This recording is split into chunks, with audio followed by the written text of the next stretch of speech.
Hello बच्चों। तो मैं फिर से आप सबके बीच में मौजूद हूँ इस कहानी का दूसरा भाग लेकर के, लेक्चर सेशन का दूसरा भाग लेकर के, जिसमें हम लोग कहानी डिस्कस कर रहे थे और उस कहानी का नाम था दो बैलों की कथा, है ना। तो हम लोगों ने इस कहानी को वहाँ पर छोड़ा था जहाँ पर ये दोनों गया के घर में बंधे हुए थे और वहाँ पर एक बच्ची ने आकर के इन दोनों को एक एक रोटियां खिलाई थी। तो दोनों दिन भर जोते जाते, डंडे खाते, अड़ते, मतलब ये दिनचर्या थी गया के यहाँ पर। गया जो कि झूड़ी का साला था, जो इन दोनों बैलों को अपने कुछ खास काम के लिए, खेती के काम के लिए झूड़ी से कुछ दिनों के लिए मांग कर ले गया होगा। तो यहाँ उनकी दिनचर्या थी, रूटीन था कि दोनों दिन भर जोते जाते, डंडे खाते, अड़ते, शाम को थान पर बांध दिए जाते और रात को वही बालिका, वही लड़की उन्हें प्यार से दो रोटियां खिला जाते। प्रेम के इस प्रसाद की यह बरकत थी कि दो दो गाल सूखा भूसा खाकर भी दोनों दुर्बल न होते थे, मगर दोनों की आंखों में रोम रोम में विद्रोह भरा हुआ था। ये विद्रोह किसके प्रति रहा होगा? सोचो सोचो, ये विद्रोह रहा होगा गया के बारे में, जो इनसे दिन भर जानवरों की तरह से या उससे भी बुरी तरह से काम लेता होगा। अब एक दिन मोती ने मूक भाषा में कहा कि अब तो नहीं सहा जाता हीरा। क्या करना चाहते हो? हीरा ने कहा कि एकाध को सींगों पर उठा करके फेंक दूंगा, ऐसा कहा मोती ने। लेकिन जानते हो, वह प्यारी लड़की जो हमें रोटियां खिलाती है उसी की लड़की है जो इस घर का मालिक है। यह बेचारी अनाथ न हो जाएगी तो मालकिन को ना फेंक दूं, वही तो उस लड़की को मारती है। लेकिन औरत जात पर सींग चलाना मना है, यह भूले जाते हो, ऐसा कहा हीरा ने। तो तुम तो किसी भी तरह निकलने ही नहीं देते, बताओ तुड़ाकर भाग चलें? हाँ, यह मैं स्वीकार करता हूँ, लेकिन इतनी मोटी रस्सी टूटेगी कैसे? तो इसका एक उपाय है कि पहले रस्सी को थोड़ा सा चबा लो, फिर एक झटके में जाती है। तो क्या तरकीब सोची इन दोनों बैलों ने, आपने देखा ना, और क्या क्या बातें की इन्होंने। इन बातों में उनका विद्रोह भी दिखता है, गुस्सा भी दिखता है, उस लड़की के प्रति प्रेम भी दिखता है, घर के मालिक गया के प्रति गुस्सा, क्रोध भी दिखता है ना। और वो जो घर की मालकिन है, गया की जो वाइफ है, जो उस छोटी सी बच्ची को काफ़ी सताती है, मारती है, उसके बारे में भी वो क्या कहते हैं कि उसे क्यों ना उठा करके फेंक दें सींगों से। तो दूसरा उसे समझाता है कि औरत जात पर सींग चलाना मना है। और उन्होंने रस्सी को कमज़ोर करने की जो टेक्निक सोची, उस पर भी ध्यान दो जरा। तो अब आगे की बात। रात को जब बालिका रोटियां खिलाकर चली गई, दोनों रस्सियां चबाने लगे, मतलब रस्सियों को कमज़ोर करने लगे। पर मोटी रस्सी मुंह में न आती थी, बेचारे बार बार जोर लगा कर रह जाते थे। सहसा घर का द्वार खिला और वह लड़की निकली। दोनों सिर झुकाकर उसका हाथ चाटने लगे। दोनों की पूंछें खड़ी हो गई। उसने उनके माथे सहलाए और बोली कि खोले देती हूँ, चुपके से भाग जाओ, नहीं तो यहाँ लोग मार डालेंगे। आज घर में सलाह हो रही है कि इनकी नाकों में नाथ भी डाल दी जाए। तो ये बातें कहीं उस बच्ची ने, और ये तो इन दोनों के लिए बड़ी अच्छी बात थी। ऐसे लगा होगा जैसे इनकी तकदीर खुल गई, क्योंकि रस्सियां चबाने से चबा नहीं पा रहे थे ये दोनों के दोनों, है ना।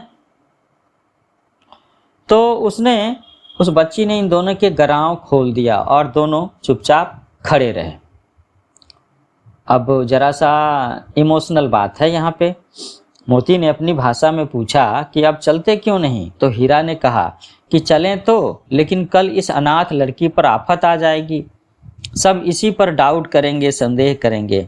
सहसा बालिका चिल्लाई कि दोनों फूफा वाले बैल भागे जा रहे हैं, ओ दादा दादा, दोनों बैल भागे जा रहे हैं, जल्दी दौड़ो।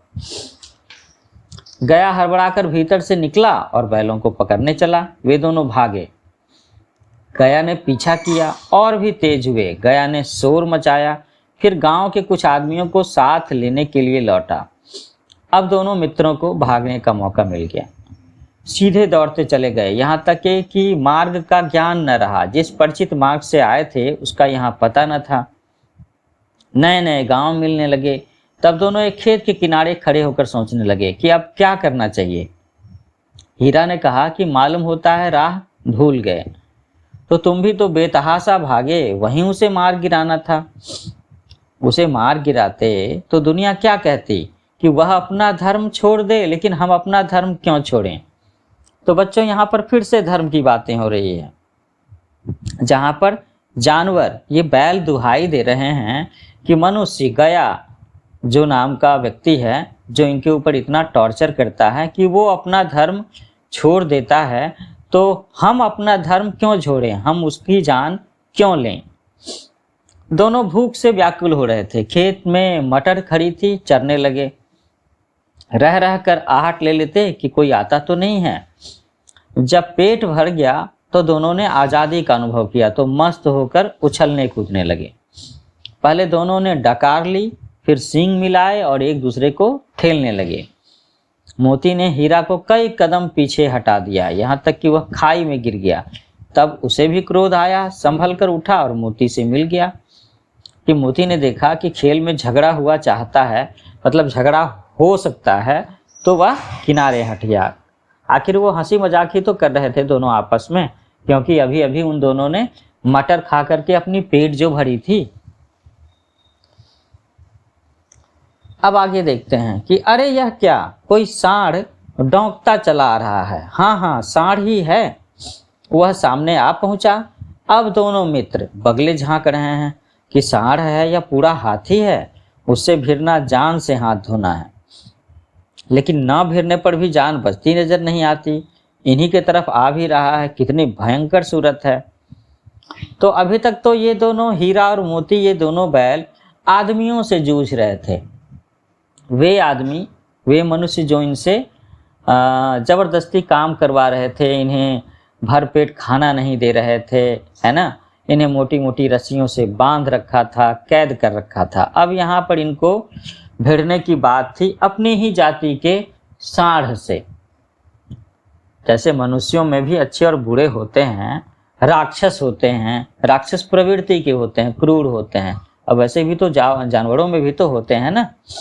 तो यहाँ बैलों में सांड के बारे में अगर हम कुछ कहें, तो ये जो सांड दिख रहा है इस कहानी में बताया जा रहा है, वो कुछ ऐसा ही है कि बैलों की जाति का राक्षस। तो मोती ने मूक भाषा में कहा कि बूढ़े फंसे, जान बचेगी, कोई उपाय सोचो। तो हीरा ने चिंतित स्वर में कहा कि अपने घमंड में भूला हुआ है, आरजू विनती न सुनेगा, भाग क्यों न चलें। तो मोती कहता है कि भागना कायरता है, तो फिर यही मरो। बंदा तो 9-2-11 होता है। 9-2-11 होना समझते हो ना आप। 9-2-11 होने का मतलब है भाग जाना। और जो दौड़ाए, ये बात कहा किसने? अब ये बात कहता है हीरा।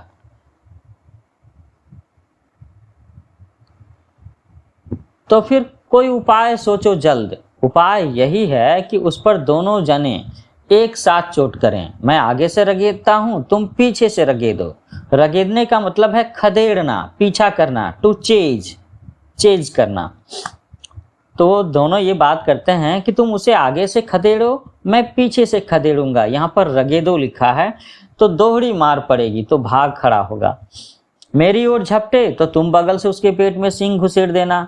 जान जोखिम है, पर दूसरा उपाय नहीं है। तो बच्चों, यहाँ पर एक बहुत बड़ी साइकोलॉजी की बात है, एक मानसिकता की बात है कि हमें भी अपने जीवन में समस्याओं से कैसे जूझना चाहिए, मुसीबतों से, दुश्मनों से कैसे लड़ना चाहिए।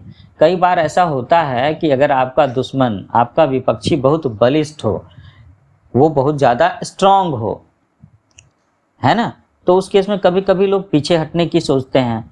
लेकिन 1 और 1 11 होते हैं, है ना।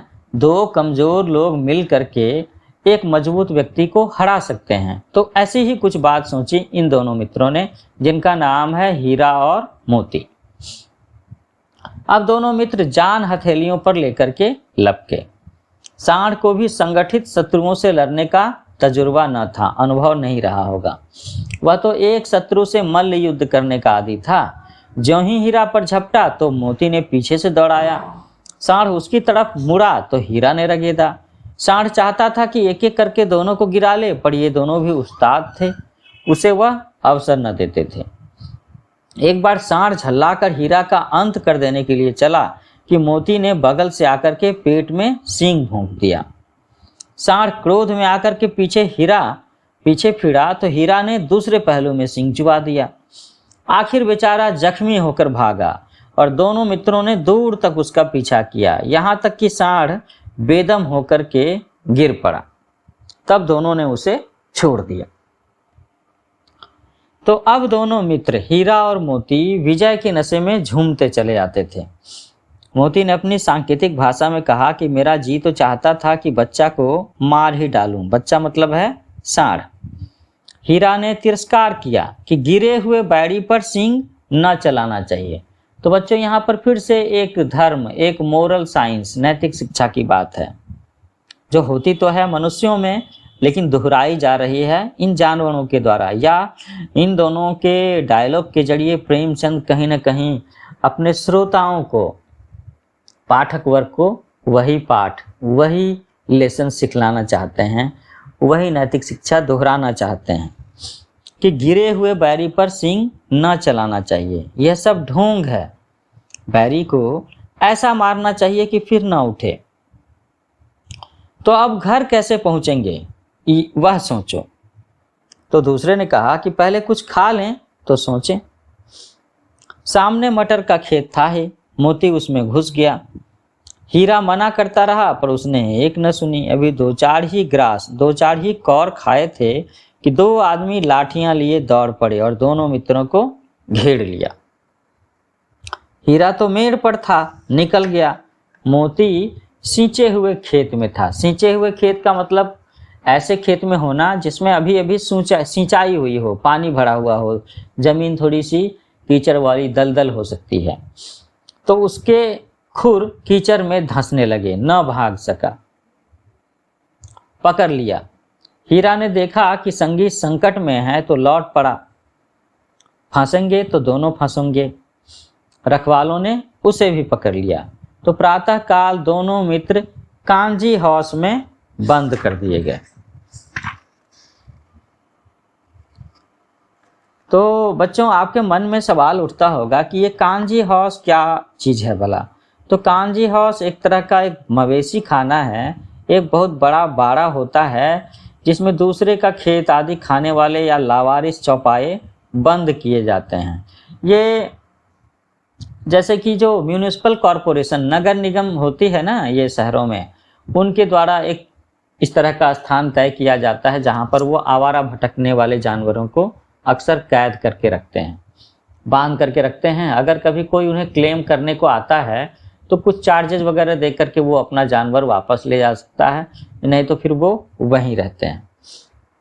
तो यहाँ पर क्या हुआ कि दोनों में से एक मित्र की जान जब आफत में आ गई और वो फंसने वाला था, वो कैद में जाने वाला था, तो दूसरा मित्र हीरा भी पलट करके आया और उसने सोचा कि नहीं, मुझे ऐसी मुसीबत के समय में अपने दोस्त को अकेला नहीं छोड़ना चाहिए। इसलिए वह उनके साथ में रह गया और वो दोनों के दोनों मित्र अब कैद खाने में थे।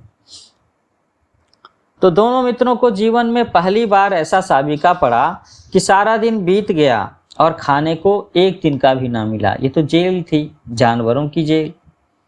समझ में ही ना आता था कि यह कैसा स्वामी है। इससे तो गया फिर भी अच्छा था।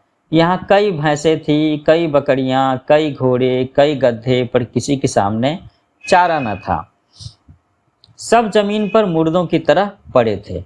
मुर्दों की तरह पड़े थे मतलब इतने कमज़ोर रहे होंगे कि बेहोश से पड़े रहे होंगे या उठने की ताकत ही नहीं रही होगी, क्योंकि उन्हें खाना ही तो नहीं दिया जाता था। कई तो इतने कमज़ोर हो गए थे कि खड़े भी ना हो सकते थे। सारा दिन दोनों मित्र फाटक की ओर टकटकी ताकते रहे, पर कोई चारा लेकर आता न दिखाई दिया। तब दोनों ने दीवार की नमकीन मिट्टी को चाटनी शुरू की, पर इससे क्या तृप्ति होती। रात को भी जब कुछ भोजन न मिला तो हीरा के दिल में विद्रोह की ज्वाला दहक उठी। मोती से बोला कि अब तो नहीं रहा जाता मोती। मोती ने सिर लटकाए हुए जवाब दिया, मुझे तो मालूम होता है कि प्राण निकल रहे हैं। इतनी जल्दी हिम्मत न हारो भाई, यहां से भागने का कोई उपाय निकालना चाहिए।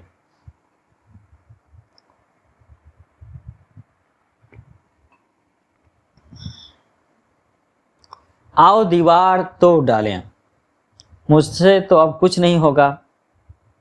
बस इसी बूते पर करते थे, सारी अकड़ निकल गई। तो ये बातें हो रही हैं हीरा और मोती के बीच में, जब ये दोनों के दोनों कांजी हाउस में कैद हैं और इन्हें कोई भी खाना नहीं दिया जा रहा।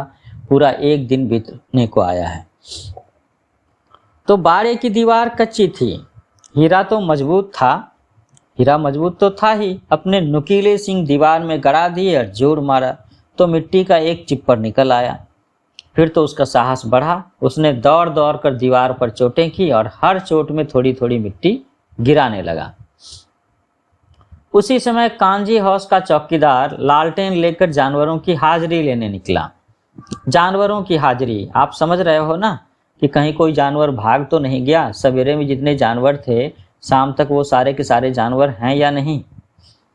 हीरा का उजड़पन देखकर उसने उसे कई डंडे रसीद किए और मोटी सी रस्सी से बांध दिया। तो अब लो, ये तो मुसीबत हो गई। मोती ने पड़े पड़े कहा, आखिर मार खाई, क्या मिला? अपने बूते भर जोर तो मार दिया, ऐसा कहा हीरा ने। तो मोती कहता है कि ऐसा जोर मारना किस काम कि और बंधन में पड़ जाएं। जोर तो मारता ही जाऊंगा, चाहे कितने ही बंधन पड़ते जाएं। जान से हाथ धोना पड़ेगा, कुछ परवाह नहीं, यूं भी तो मरना ही है। सोचो, दीवार खुद जाती तो कितनी जानें बच जाती। और इतने भाई यहाँ बंद हैं, किसी की देह में जान नहीं है। 2-4 दिन और यही हाल रहा तो सब मर जाएंगे। तो हाँ, यह बात तो है। अच्छा तो ला, फिर मैं भी जोर लगाता हूँ।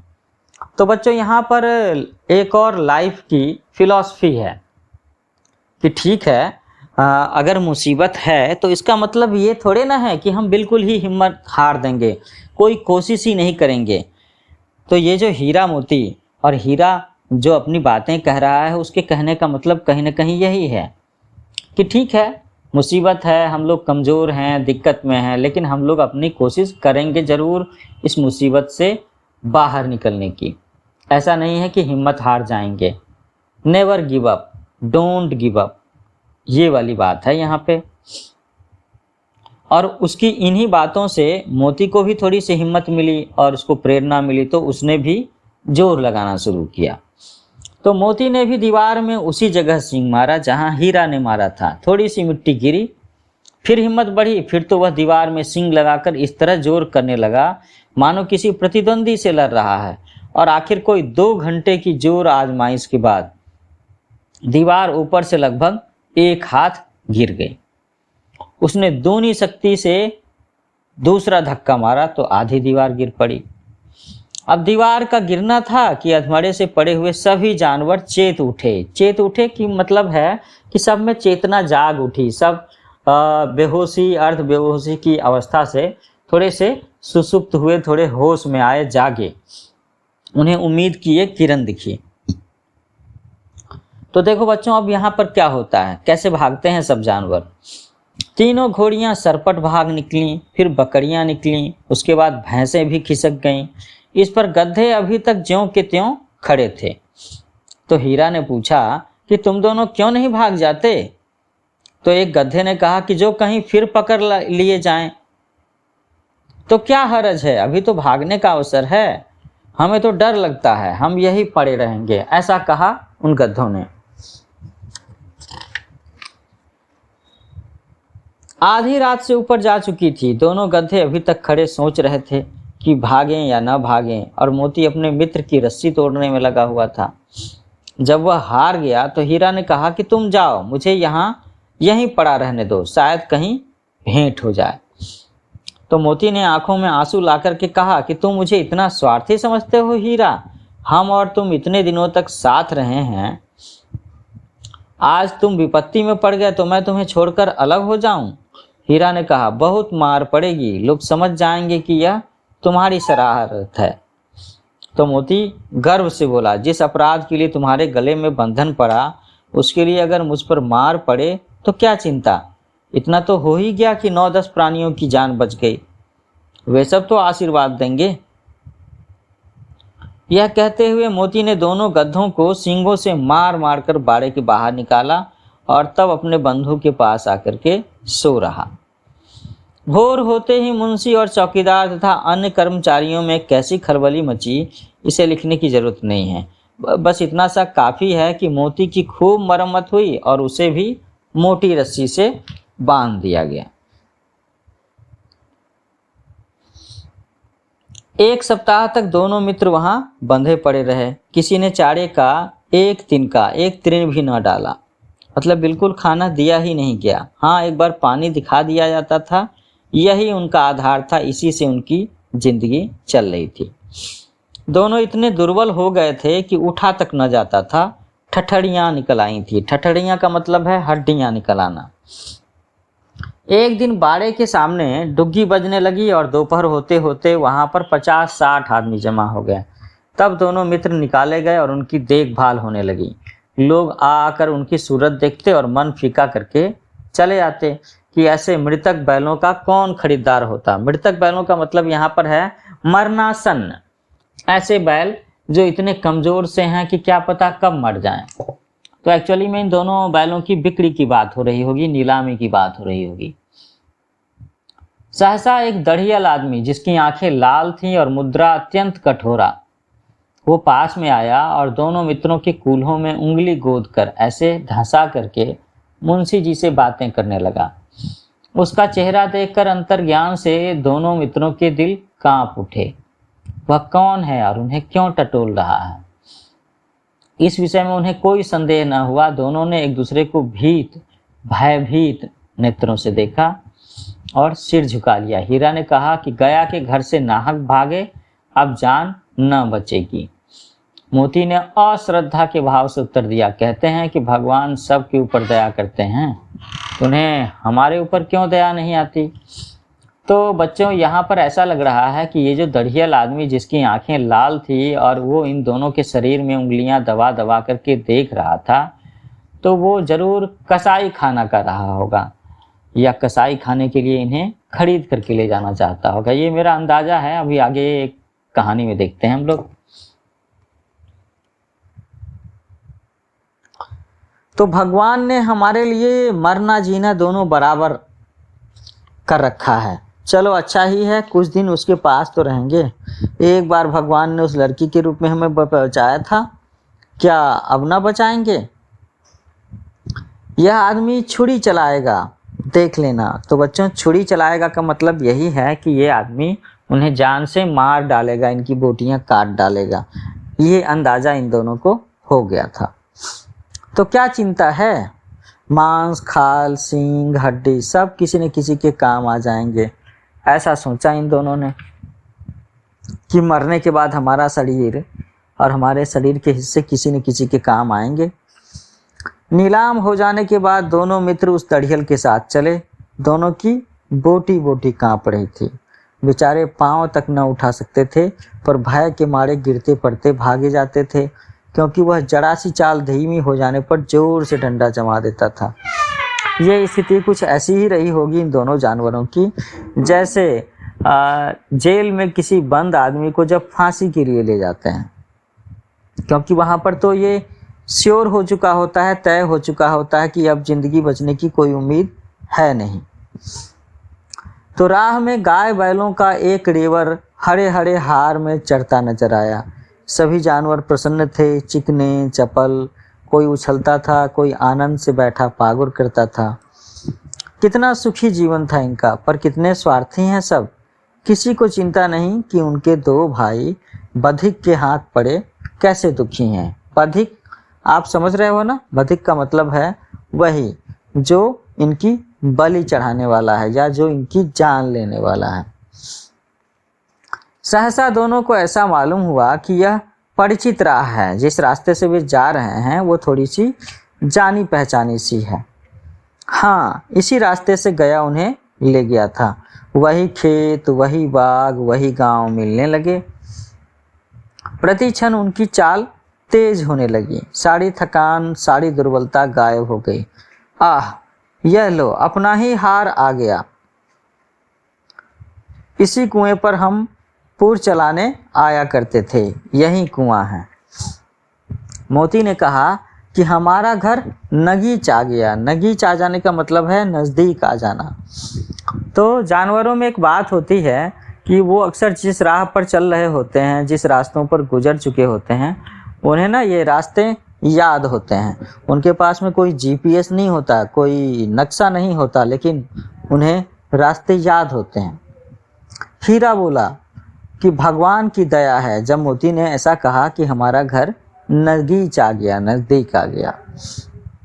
मैं तो अब भागता हूँ, यह जाने देगा। यह जाने देगा क्या? इसे मैं मार गिराता हूँ। नहीं नहीं, दौड़ कर थान पर चलो, वहाँ से हम आगे न जाएंगे। दोनों उन्मत्त होकर बछड़ों की भांति कुलेले करते हुए घर की ओर दौड़े। वह हमारा थान है। दोनों दौड़कर अपने थान पर आए और खड़े हो गए। दढ़ियल भी पीछे पीछे दौड़ा चला आता था। झूड़ी द्वार पर बैठा धूप खा रहा था। बैलों को देखते ही दौड़ा और उन्हें बारी बारी से गले लगाने लगा। मित्रों की आंखों से आनंद के आंसू बहने लगे।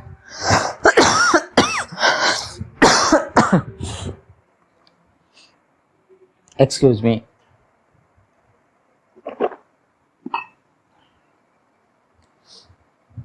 एक झुड़ी का हाथ चाट रहा था। तो बच्चों, यहाँ पर ये सीन है जहाँ पर ये बैल किसी न किसी तरह से संयोग से, एक कोइंसिडेंसी तो कहेंगे, कि वापस अपने मालिक के घर पर, अपने असली मालिक जिसे वो प्यार करते थे, उसके घर के पास में, उसके बथान पर आ पहुँचे हैं। तो ये मिलना जुलना हो रहा है मालिक का बैलों के साथ में, कि मालिक इन्हें गले लगा रहा है और ये झूड़ी का हाथ चाट रहे हैं। तो पशु पक्षी जब प्रेम करते हैं, स्नेह जताते हैं, तो ऐसा ही होता है। लेकिन दढ़ियल ने जा करके बैलों की रस्सियां पकड़ ली। तो झूड़ी ने कहा कि ये मेरे बैल हैं। तुम्हारे बैल कैसे? मैं मवेशी खाने से नीलाम करवा करके लाता हूँ। मैं तो समझा हूँ कि चुराए लिए आते हो, चुपके से चले आए। मेरे बैल हैं, मैं बेचूंगा तो बिकेंगे। किसी को मेरे बैल नीलाम करने का क्या अख्तियार है, क्या अधिकार है? ऐसा कहा झूड़ी ने। जाकर थाने में रपट कर दूंगा, ऐसा कहा उस दढ़ियल आदमी ने। मेरे बैल हैं, इसका सबूत यह है कि मेरे द्वार पर खड़े हैं, ऐसा कहा झूड़ी ने। दढ़ियल झल्लाकर बैलों को जबरदस्ती पकड़ ले जाने के लिए बढ़ा। उसी वक्त मोती ने सींग चलाया। दढ़ियल पीछे हटा तो मोती ने उसका पीछा किया। दढ़ियल भागा तो मोती पीछे दौड़ा। गांव के बाहर निकल जाने पर वह रुका, पर खड़ा दढ़ियल का रास्ता देख रहा था। दढ़ियल दूर खड़ा धमकियां दे रहा था, गालियां निकाल रहा था, पत्थर फेंक रहा था। और मोती विजयी सूर, सूर का मतलब है यहाँ पर बहादुर सैनिक की भांति उसका रास्ता रोक के खड़ा था। गांव के लोग यह तमाशा देखते थे और हंसते थे। जब दढ़ियल व्यक्ति हार कर चला गया तो मोती अकड़ता हुआ वापस लौटा। अब यहाँ पर फिर इन दोनों की बातें हैं, हीरा और मोती की आपस में। हीरा ने कहा कि मैं डर रहा था कि कहीं तुम गुस्से में आकर के मार न बैठो। तो वो कहता है कि अगर वह मुझे पकड़ता तो मैं बेमारे, बिना मारे नहीं छोड़ता। अब न आएगा, आएगा तो दूर से ही खबर लूंगा, देखूं कैसे ले जाता है, ऐसा कहा मोती ने। और जो गोली मरवा दे तो मर जाऊंगा, पर उसके काम तो ना आऊंगा, ऐसा कहा मोती ने। हमारी जान को कोई जान ही नहीं समझता, इसीलिए कि हम इतने सीधे हैं। और ये आखिरी बात है, आखिरी डायलॉग है हीरा और मोती का, जो इस किताब में, इस कहानी में लिखा है। इसीलिए कि हम इतने सीधे हैं। जरा देर में नांदों में खली, भूसा, चोकर और दाना भर दिया गया और दोनों मित्र खाने लगे। झूड़ी खड़ा होकर के दोनों को सहला रहा था और 20 लड़के तमाशा देख रहे थे। सारे गांव में उत्साह सा मालूम होता था। उत्साह का मतलब है एक छोटा सा उत्सव, खुशी का माहौल होना। और उसी समय मालकिन ने, मेरा मतलब है झूड़ी की पत्नी ने आकर के अपने दोनों बैलों के माथे चूम लिए। तो बच्चों यहाँ पर ये कहानी खत्म होती है। तो ये कहानी थोड़ी सी लंबी थी, हम लोगों को इसे 2 लेक्चर सेशन में कवर करना पड़ा। कैसी लगी ये कहानी? मैं कहूँगा कि इस कहानी में ये सिर्फ 2 बैलों की कहानी नहीं है और एक ग्रामीण परिवेश की कहानी भी नहीं है। इस कहानी में पूरा का पूरा एक जीवन का दर्शन छिपा हुआ है कि कैसा हो सकता है जीवन। जीवन में उतार चढ़ाव होते हैं, जीवन में कभी बड़े आनंद के क्षण भी होते हैं, कभी बहुत मुश्किल के क्षण भी होते हैं, मुश्किल की घड़ियां भी होती हैं। कई बार लोगों की हिम्मत टूट रही होती है तो कहीं न कहीं से कोई सहारा मिल जाता है और उनकी हिम्मत बढ़ जाती है। कई बार लोग अपनी अंतर चेतना के हिसाब से, अपनी आंतरिक शक्ति के आधार पर उन मुश्किलों को पार कर लेते हैं।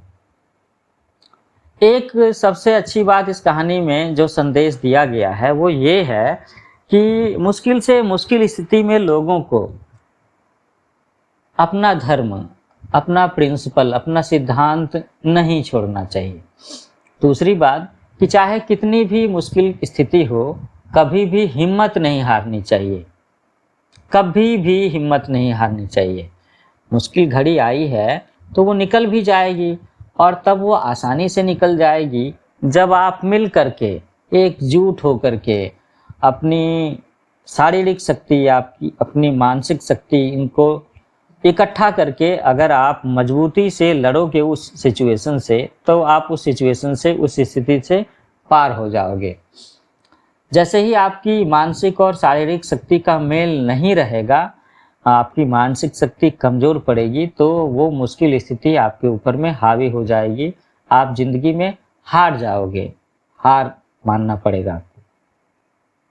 तो इस कहानी के 2 ही मोरल हैं। मोरल ऑफ द स्टोरी यही है कि मुश्किल से मुश्किल स्थिति में भी हिम्मत नहीं हारना चाहिए। हमें अपने प्रिंसिपल, अपने सिद्धांत के साथ जीना चाहिए। हमें कभी भी हिम्मत नहीं हारना चाहिए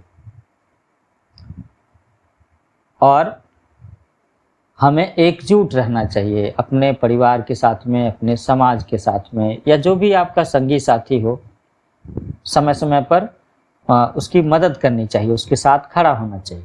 यही सबक है। तो बच्चों, इस कहानी के आखिर में जो शब्द संपदा सेक्शन है, वहाँ से कुछ शब्द मैं पढ़ देता हूँ ताकि आप उन्हें दोबारा अगर पढ़ें तो आपको इनका मतलब मालूम हो। तो पहला शब्द है निरापद, सुरक्षित, सहिष्णुता, सहनशीलता, पछाई। पालतू पशुओं की एक नस्ल होती है, एक जाति होती है, जो कहा गया है इसमें बैलों के बारे में कि ये पछाई जाति के थे। गोई, गोई का मतलब होता है जोड़ी। कुलेल, क्रीड़ा, कल्लोल, जब ये जो जानवर, पक्षी वगैरह आपस में मस्ती कर रहे होते हैं ना, तो ये होता है कल्लोल। विषाद, उदासी। पराकाष्ठा, अंतिम सीमा, बिल्कुल चरम पर पहुंच जाना। गण्य, गणनीय, सम्मानित। विग्रह, विग्रह का मतलब है अलगाव। पगहिया, पशु बांधने की जो रस्सी होती है ना, उसे पगहिया कहते हैं। गराव, फुंदेदार रस्सी जो बैल आदि के गले में पहनाई जाती है। प्रतिवाद, विरोध। टिटकार, मुंह से निकलने वाला टिक टिक का शब्द। मसलहत, हितकर, सुरक्षित। रगेदना, मैंने बताया था ना कि खदेरना। और मल्ल युद्ध, इसका मतलब होता है कुश्ती। साबिका, उर्दू से जुड़ा हुआ शब्द है, वास्ता होना, सरोकार होना, संबंध होना। कांजी हाउस बताया था कि मवेशी खाना, जहाँ पर लावारिस जानवरों को बंद किया जाता है। रेवड़ किसे कहते हैं? ये कलेक्टिव नाउन है, पशुओं का झुंड। उन्मत्त होना, मतपाला होना। थान, गांव घरों में जो जगह होती हैं, एक जगह होती है जहाँ पर हम अपने पालतू जानवरों को बांध करके रखते हैं, उसके खाने पीने रहने की व्यवस्था होती है, तो उसे थान कहते हैं। और उछाह, मैंने बताया था कि उत्सव का माहौल, आनंद का माहौल। तो बच्चों जल्दी ही हम लोग इस कहानी के एक फॉलो अप लेक्चर सेशन में भी मिल सकते हैं, जहां पर मैं आपकी मदद करूंगा इस चैप्टर के क्वेश्चन आंसर को सॉल्व करने में। आप मेरे चैनल का नाम याद रखोगे, इसे लाइक करोगे, शेयर करोगे, सब्सक्राइब करोगे और अपने बैचमेट्स, अपने क्लासमेट्स में ज़रूर चर्चा करेंगे। इसका नाम है न्यू एज कोचिंग। और मुझे उम्मीद है कि आपको ये कहानी अच्छी लगी होगी और आप इस पर कमेंट्स भी डालेंगे, अच्छे अच्छे कमेंट्स, है ना। तो आप अपना ख्याल रखेंगे। शुभ विदा।